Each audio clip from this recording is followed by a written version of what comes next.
ক্ষয়ক্ষতির এই দৃশ্য ইসরায়েলের। গেল ১২ দিনের সংঘাতে ব্যাপক ক্ষতি হয়েছে দেশটির। একই অবস্থা ইরানেরও। দুই দেশেই প্রাণহানির পাশাপাশি বহু স্থাপনা বিধ্বস্ত হয়েছে।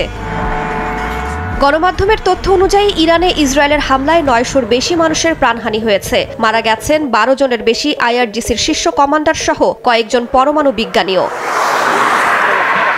ইসরায়েলের হামলায় ইরানের ভূগর্ভস্থ অস্ত্র গুদাম ও জ্বালানি স্থাপনায় ব্যাপক ক্ষতি হয়। লাগাতার হামলায় তেহরানের গুরুত্বপূর্ণ প্রশাসনিক ভবনও ক্ষতিগ্রস্ত হয়েছে। গেল শনিবার ইরানের ৩টি বড় পরমাণু স্থাপনা নাতানজ, ইস্পাহান ও ফোর্দোয় অপারেশন মিডনাইট হ্যামার নামে হামলা চালায় যুক্তরাষ্ট্র।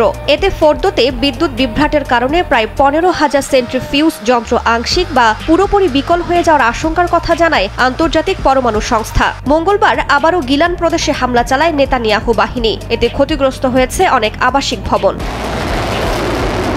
ইরানের হামলায় ইসরায়েলেও ব্যাপক ক্ষয়ক্ষতি হয়েছে। তেল আবিব, জেরুজালেম, হাইফা বন্দর সহ বিভিন্ন গুরুত্বপূর্ণ অবকাঠামো লক্ষ্য করে শত শত ক্ষেপণাস্ত্র ও ড্রোন ছড়ে তেহরান। ক্ষতিগ্রস্ত হয় ইসরায়েলের সবচেয়ে বড় তেল শোধনাগার ও শীর্ষ গবেষণা কেন্দ্র।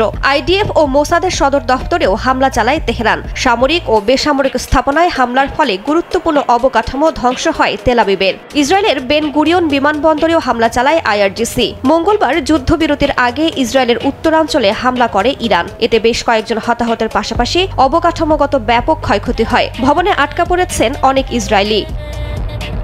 আন্তর্জাতিক গণমাধ্যম বলছে, ইরানের ধারাবাহিক ক্ষেপণাস্ত্র হামলায় ইসরায়েলের ৯,০০০-এর বেশি মানুষ গৃহহীন হয়েছেন। ক্ষতিগ্রস্ত হয়েছে ২০০-র বেশি আবাসিক ভবন ও ২,০০০-এর বেশি অ্যাপার্টমেন্ট। এদিকে বিশ্লেষকদের হিসাব বলছে, গত ১৩ জুন শুরু হওয়া এই যুদ্ধে ইসরায়েলের দৈনিক ব্যয় হয়েছে প্রায় $২০ কোটি। আয়রন ডোম ইন্টারসেপ্টর, ড্রোন প্রতিরোধ, বিমান হামলা ও ক্ষয়ক্ষতি পুনর্গঠনে প্রতিদিন শত শত মিলিয়ন ডলার খরচ হয়েছে তেল আবিবের। রাইসা জান্নাত, সময় সংবাদ।